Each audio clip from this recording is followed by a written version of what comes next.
تو وہ تو دل سے دیکھنا، خواب میں دیکھنا، جو ترمذی سے بیان کر دیا۔ تو ابن عباس بھی یہ مانتے ہیں کہ اللہ تعالیٰ کی جو نورانی تجلی، جو اللہ تعالیٰ کی ذات ہے، اس کو نبی علیہ السلام نے نہیں دیکھا۔ بعض لوگ ان حدیثوں سے سہارا لیتے ہیں، لیکن اس کی ایکسپلینیشن اسی میں موجود ہے۔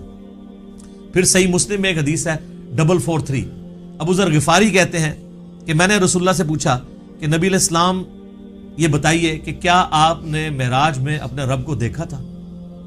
تو سر اب آپ لوگ بھی مان جائیں۔ رسول اللہ نے فرمایا کہ میں رب کو کیسے دیکھ سکتا ہوں، وہ تو نور ہے۔ کلیئر ہو گیا؟ اچھا، اس سے اگلی حدیث ہے صحیح مسلم میں 444۔ ایک تابعی کہتے ہیں ابو ذر غفاری سے، کاش میں رسول اللہ کے زمانے میں ہوتا نا تو حضور سے ایک سوال ضرور کرتا۔ تو ابو ذر غفاری نے کہا کون سا سوال؟ اس نے کہا میں نے حضور سے پوچھنا تھا کہ یا رسول اللہ آپ نے شب معراج اللہ کو دیکھا ہے کہ نہیں؟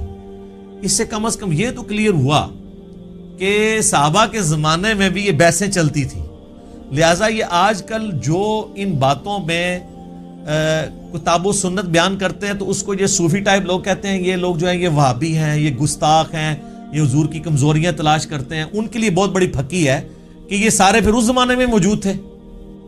تابعین کہہ رہے ہیں ابو ذر غفاری کو کہ ہم حضور کے زمانے میں ہوتے ہیں نا تو حضور سے پوچھتے کہ یا رسول اللہ آپ نے اس کا مطلب تابعین کو صحابہ نے یہ عقیدہ نہیں بتایا۔ Point to be noted. تو ابو ذر غفاری نے کہا او بچے تو نے کیا پوچھنا ہے، میں خود پوچھ چکا ہوں حضور سے۔ اچھا، تو وہ کہتے ہیں میں نے جب رسول اللہ سے پوچھا تھا تو آپ علیہ السلام نے فرمایا کہ میں نے شب معراج ایک نور دیکھا تھا۔ یہ نہیں کہا، سوال ہو رہا ہے کہ کیا آپ نے اللہ کو دیکھا تھا؟ تو جواب میں ہونا چاہیے تھا ہاں میں نے اللہ کو دیکھا۔ جواب کیا دیا؟ میں نے ایک نور کو دیکھا تھا۔ ابو ذر غفاری کہہ رہے ہیں کہ حضور نے مجھے یہ جواب دیا۔ اس کی ایکسپلینیشن اس سے اگلی حدیثوں میں ہو رہی ہے۔ سر امام مسلم نے یقین کرے نا، وہ کہتے ہیں نا ایک سجی، پھر کھبی، پھر اتو، پھر تلو، کنزیکٹیو حدیثاں جی 443 444 اور اس سے اگلی 445 اور پھر اس سے اگلی 446 ابو سعید خدری سے کہ نبی علیہ السلام نے فرمایا کہ اللہ کا اپنی مخلوق سے جو پردہ ہے وہ نور کا پردہ ہے، اگر وہ نور کا پردہ ہٹ جائے تو مخلوق تباہ و برباد ہو جائے، تجلی کی تاب نہیں لا سکتی۔ تو وہ جو آیا مسلم میں کہ میں نے نور دیکھا تھا، تو وہ کیا تھا؟ اللہ اور محمد رسول اللہ کے درمیان وہ پردہ تھا، کیونکہ اگلی حدیثوں میں آتا ہے کہ نور وہ پردہ ہے، ورنہ تو کہتے ہیں میں نے اللہ کا نور دیکھا، کہا میں نے ایک نور دیکھا تھا۔ اور 443 میں کیا ہے کہ میں اسے کیسے دیکھ سکتا ہوں، وہ تو نور ہے۔ اس کا اپنا نور نہیں دیکھا، پردے والا نور دیکھا، وہ ہٹ جائے تو مخلوق تباہ و برباد ہو جائے۔ بالکل کلیئر کٹ ہے۔ اچھا، یہ تو ہوگی وہ والی دوسری والی رائے اور اس کی ایکسپلینیشن۔ اب اینڈ پہ میں آپ کو اپنی اماں کی رائے بتاتا ہوں جو آپ کو ہضم نہیں ہونی کبھی بھی۔ سر اماں نے جو کیا ہے نا اس امت کے ساتھ احسان، اور صوفیوں کے ساتھ ان کے سارے عقیدوں کو پیسیفک اوشن میں پھینک دیا۔ بخاری اور مسلم دونوں میں حدیث ہے، اما عائشہ تو انس ابن مالک، ابن عباس، ابن مسعود، ابو ذر غفاری، ابو سعید خدری جو یہ حدیثیں بیان کر رہے ہیں ان سب کو پیچھے چھوڑ جاتی ہیں۔ یہ آیات میں تو صحابہ کی آراء ہے نا، اور اما خود کہہ رہی ہیں کہ ان آیتوں کے بارے میں وہ پہلی امتی ہوں جنہوں نے رسول اللہ سے ڈائریکٹ ان آیات کی تفسیر پوچھی ہوئی ہے۔ تو اب پیچھے کوئی چیز رہ جاتی ہے؟ تو سر مرنے سے پہلے اے مسلمان کر لے اس پہ غور، کتابوں کا خدا اور ہے، بابوں کا خدا اور۔ تو سر یہ صحیح بخاری شریف انٹرنیشنل نمبر 4855 اور سر یہ صحیح مسلم شریف انٹرنیشنل نمبر 439 میں اما عائشہ کی ڈیٹیل حدیث ہے۔ اما عائشہ کے 5 عقیدے، میرا ایک کلپ پہلے کا چڑھا ہوا ہے، اس میں اما عائشہ نے جو عقائد بیان کی ہیں وہ متقاضی ہے کہ میں ورڈ بائی ورڈ وہ حدیث بیان کروں، اور اس کے بعد قلم ٹوٹ جاتا ہے۔ اس پہ میں اس کو کنکلوڈ کرتا ہوں۔ صحیح مسلم میں 439 نمبر حدیث، سر یہ مسلم شریف ہے جو پڑھی ہوئی نہیں ہے، پڑھی ہوئی بھی ہے۔ اس میں 439 نمبر حدیث انٹرنیشنل نمبر کے مطابق ورڈ بائی ورڈ سنیں، اور میں تو پھر اپنے سٹائل میں بیان کروں گا، ٹھیک ہے، تاکہ آپ کو مزہ بھی آئے، آپ اس زمانے میں پہنچ جائیں۔ مسروق تابعی کہتے ہیں کہ میں تکیہ لگائے ہوئے سیدہ عائشہ کے پاس حجرے میں پردے میں بیٹھا ہوا تھا۔ اما عائشہ کی عادت تھی کہ وہ اندر ہوتی تھی تو باہر ایک مجلس لگی ہوئی ہوتی تھی، لوگ آگے سوال آپ سے کرتے تھے، ظاہر امت کی استاد ہیں۔ تو ایک دن، اچھا اما عائشہ کا بڑا پیار تھا اس مسروق تابعی کے ساتھ، اور یہ بھی اتنا لاڈلا تھا اس نے اپنی بیٹی کا نام بھی عائشہ رکھا ہوا تھا. یہ بڑا مشہور تابعی ہے, بخاری مسلم میں درجنوں احادیث ہے ایسے. تو کہتے ہیں کہ ایک دن میں تکیہ لگائے بیٹھا تھا تو اماں نے اندر سے آواز دی اور کہا اے ابو عائشہ. یہ پیار سے بلایا, کنیت. یہ یعنی عرب میں جب کسی کو پیار سے بلانا ہوتا تھا اس کا نام نہیں لیا جاتا تھا, کنیت کے ساتھ بلایا, اے ابو عائشہ.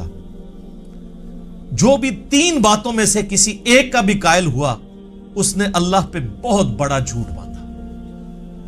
اب سر, نبی کی بیوی, امت کی ماں, ایک اپنے اسٹوڈنٹ کو دین سکھا رہی ہیں, پوچھنے پہ نہیں خود سے بتا رہی ہے کہ میرے پاس بنیادی عقائد ہیں, تم لے لو. اب وہ مسروق تابعی کہتے ہیں میں تکیہ لگا کے بیٹھا ہوا تھا تو میں سیدھا ہو گیا کہ کون سی 3 باتیں ہیں جو اللہ کے اوپر کوئی باندھ دے تو وہ جھوٹا ہے, کہیں میرے اندر نہ پائی جاتی. آپ پہ تو فرق نہیں پڑتا, آپ کے آگے سے قرآن گزر جائے, بخاری گزر جائے, مسلم گزر جائے, کیوں؟ وہ آپ بابوں کے دین کے اوپر ہیں. تو اس لیے ہم آپ سے ریکویسٹ کرتے ہیں کہ مرنے سے پہلے اے مسلمان کر لے اس پہ غور. کتابوں کا خدا اور ہے, بابوں کا خدا اور جب تو غور کرے گا تیرے اندر سے آواز اٹھے گی, کیا کہ نہ میں وابی, نہ میں بابی, میں ہوں مسلم علمی کتابی. تو میں نے کہا کہ وہ 3 باتیں کون سی ہیں؟ انہوں نے کہا پہلی بات, جو کوئی یہ عقیدہ رکھتا ہے کہ محمد صلی اللہ علیہ وآلہ وسلم نے اپنے رب کو دیکھا تو اس نے اللہ پر بہت بڑا جھوٹ باندھا. لو جی, سارے صوفی وڈے کے جے صوفی تے کہندے نسی ویکھیا ہے, بتایا نہیں بازید بستامی نے دعویٰ کیا ہے. ہوئے ہوئے ہوئے. مسروق کہتے ہیں میں تکیہ لگائے بیٹھا تھا, جیسے ہی میں نے یہ بات سنی میں اٹھ کے بیٹھ گیا. میں نے کہا اے اماں جان ذرا مجھے بھی کچھ عرض کرنے دیں اور اپنی بات میں جلدی نہ کریں, یعنی میں بھی کوئی اپنے دلائل سامنے رکھنا وا, تسی پہلے ہی چھکا مارے ہیں, کیونکہ وہ ان کا خود بھی یہی ہو سکتا ہے عقیدہ ہو. کیا اللہ نے قرآن میں نہیں فرمایا وَلَقَدْ رَآهُ بِالْأُفُقِ الْمُبِينِ؟ وہی آیات سورۃ النجم کی آیت نمبر 9, 11 اور 18 تینوں مسروق نے پڑھی. وَلَقَدْ رَآهُ نَزْلَةً أُخْرَى, یہ تو واضح قرآن میں آیا ہے کہ دیکھا اس نے اس کو. اب قرآن میں یہ تو نہیں ہے کس نے کس کو. تو سیدہ عائشہ نے کہا اس امت میں سب سے پہلے میں نے ان آیتوں کو رسول اللہ سے پوچھا تھا. اب رسول اللہ سے پوچھنے کے بعد بھی اگر کسی نے نہیں یقین کرنا اور بابوں کے دین پہ چلنا اور کتابوں کے دین پہ نہیں چلنا, صحیح مسلم 439 نمبر حدیث پہ نہیں چلنا, اور صحیح بخاری انٹرنیشنل نمبر کے مطابق 4855 حدیث میں, مسلم میں چونکہ ڈیٹیل ہے میں وہ بیان کر رہا ہوں. اچھا جی سن لیں, آپ جو رسول اللہ کو مانتا ہے اس کے لیے میں بیان کر رہا ہوں, جو بابوں کو مانتا ہے اس کے لیے تو میں کچھ نہیں کر سکتا. تو آپ علیہ السلام نے فرمایا کہ ان آیات میں مراد جبرائیل علیہ السلام ہے, یعنی میں نے جبرائیل علیہ السلام کو دیکھا, میں نے ان کو ان کی اصلی صورت پر دیکھا, اور 2 بار ایسا ہوا. ان آیات میں اسی کا ذکر ہے کہ ان کو وہ اس وقت وہ اتر رہے تھے آسمان سے, اور ان کے تن و توش کی بڑائی نے آسمان سے زمین تک روک رکھا تھا, افق پہ پھیلے ہوئے تھے, وہی جو عبداللہ ابن مسعود نے کہا. اب یہ سیدہ عائشہ نے جو یہ حدیث بیان کی ہے نا کہ نبی علیہ السلام سے خود ہی پوچھ لیا تو ان کا جبرائیل ہے, تو اما عائشہ اب مزید علمی دلائل سامنے رکھ رہی ہیں اسی عقیدے پہ. سورۃ الانعام کی آیت نمبر 103 پڑھی, لا تدرکہ الابصار وہو یدرک الابصار, جو ہم پہلے ڈسکس کر چکے. نگاہیں اس کا احاطہ نہیں کر سکتی, وہ نگاہوں کا احاطہ کر لیتا. اور کہا مسروق تو نے یہ آیت نہیں قرآن کی پڑھی ہوئی, اور کیا تو نے یہ نہیں سنا کہ اللہ فرماتا ہے وما کان لبشر ان یکلمہ اللہ الا وحیا او من وراء حجاب او یرسل رسولا. سورہ شورى کی آیات کہ کسی انسان کی تو یہ اہلیت ہی نہیں ہے کہ اللہ تعالیٰ اس سے کلام کرے سوائے اس کے کہ اس پہ وحی کر دے, یعنی چپکے سے اس کے دل میں بات ڈال دے, یا حجاب میں گفتگو کرے جس طرح کہ سدرۃ المنتہا پہ ہوئی, یا اس کی طرف کوئی رسول بھیجے یعنی جبرائیل علیہ السلام کو پیغمبر. تو حضرت عائشہ نے اپنی دلیل میں رسول اللہ کی بات بھی کی اور قرآن کی آیات بھی کوٹ کی, اور اماں تو سیدھی آیتیں ہی کوٹ کرتی تھی, حدیث بھی کوٹ کی ہے نا, کہہ دو اماں منکرین حدیث میں سے تھی, نہیں, پہلے انہوں نے حدیث کوٹ کی ہے, بعد میں قرآن کی آیات کوٹ کی ہے. مسروق دوسری بات یہ ہے کہ جو کوئی خیال کرے کہ رسول اللہ صلی اللہ علیہ وآلہ وسلم نے اللہ کی کتاب میں سے کچھ حصہ چھپا لیا تھا تو اس نے بڑا جھوٹ باندھا. اب ایسی سلسلہ خاص گلاں خاص منہ میرا پچھلے دن کلپ ریکارڈ ہو گیا حضرت ویسے کرنی والا اور علم لدنی والا حضرت خضر علیہ السلام والا, وہ دیکھ لو, میں ساری کہانیاں نہ کھولی ہیں, تخت بلقیس والا بھی دیکھ لیں, سب کچھ ٹھپے گئے. تو اما عائشہ کہتی ہیں جس نے کہا نا رسول اللہ نے کچھ چھپا لیا تھا, یہ بھی کہتے ہیں خاص باتیں خاص لوگوں کو بتائی تھی, اس نے بھی اللہ پر جھوٹ باندھا. کیا تم نے قرآن میں اللہ کا فرمان نہیں سنا, یا ایھا الرسول بلغ ما انزل الیک من ربک وان لم تفعل فما بلغت رسالتہ. اے رسول اللہ جو آپ کی طرف نازل ہوا ہے اللہ کی طرف سے وہ اپنی امتیوں تک پہنچا دیں, اور اگر آپ نے نہ پہنچایا اس کو تو آپ نے رسالت کا حق نہیں ادا کیا. تو رسول اللہ نے سارا دین سب کو ٹرانسفر کیا. علم لدنی پہ میرا حضرت خضر علیہ السلام والا کلپ دیکھ لیں, میں نے پوری ان کی کہانیاں کھول کھول کے بیان کی ہیں بخاری مسلم سے, وہاں بھی آیت کوٹ کی تھی. اچھا, اور پھر کا مسروق تیسرا عقیدہ یہ ہے کہ جو کوئی کہے کہ رسول اللہ یہ جان لیتے تھے کہ کل کیا ہونے والا ہے, یعنی آئندہ کا حال, علم غیب, تو اس نے بھی اللہ پر جھوٹ باندھا, کیونکہ اللہ تعالیٰ قرآن میں فرماتا ہے قُلْ لَا يَعْلَمُ مَنْ فِي السَّمَاوَاتِ وَالْأَرْضِ الْغَيْبِ إِلَّا اللَّهِ. اے نبی فرما دو آسمانوں اور زمین میں غیب کو کوئی نہیں جانتا سوائے اس کے. ہاں اس کے بتانے سے اگر کوئی غیبی خبر دے وہ الگ معاملہ ہے, لیکن مطلقاً علم الغیب اس کے ساتھ خاص ہے, عالم الغیب وہ ہے. اماں نے جناب تینوں عقیدے کلیئر کرتے, اور یہ بھی کہا کہ رسول اللہ صلی اللہ علیہ وآلہ وسلم سے میں نے خود تصدیق کی ہے, اور پھر قرآن کی آیات بھی کوٹ کی. تو ہم تو یہی کر سکتے تھے کہ کھول کھول کے چیزیں بیان کر دیتے. میرے خیال ہے اس کے بعد کوئی گنجائش نہیں رہی ہے. میں نے اس پہلے سوال کو تفصیلاً اس لیے بیان کیا تاکہ کسی کے ذہن میں اگر کوئی وسوسہ ہے تو وہ کلیئر ہو جائے, کیونکہ یہ رجب المرجب کا آخری عشرہ ہے, معراج کے اوپر باتیں ہو رہی ہیں. انشاءاللہ ہماری یہ ویڈیو اپلوڈ ہوگی, اور اب میں کیا کروں میرے بھائی, اتنے میں فی البدی حوالے اس میں دے دیتا ہوں کہ اس کے اوپر پھر ہمیں ریفرنسز لگاتے ہوئے ڈزنز آف ورکنگ آور چاہیے ہوتے ہیں. تو بال میں نے اوورال آپ کو ایک پورا جہاں پہ کریٹیکل نمبر سے وہ بتا دیے, اور حوالے ہم اس میں نہ بھی لگائیں, آپ خود ان حوالوں تک پہنچ جائیں گے. اللہ تعالیٰ سے دعا ہے کہ ہمیں معراج مصطفیٰ صلی اللہ علیہ وآلہ وسلم کے بارے میں صحیح عقیدہ رکھنے کی توفیق عطا فرمائے, اور کتاب و سنت والا عقیدہ رکھنے کی توفیق عطا فرمائے. آمین ثم آمین. ٹھیک ہے.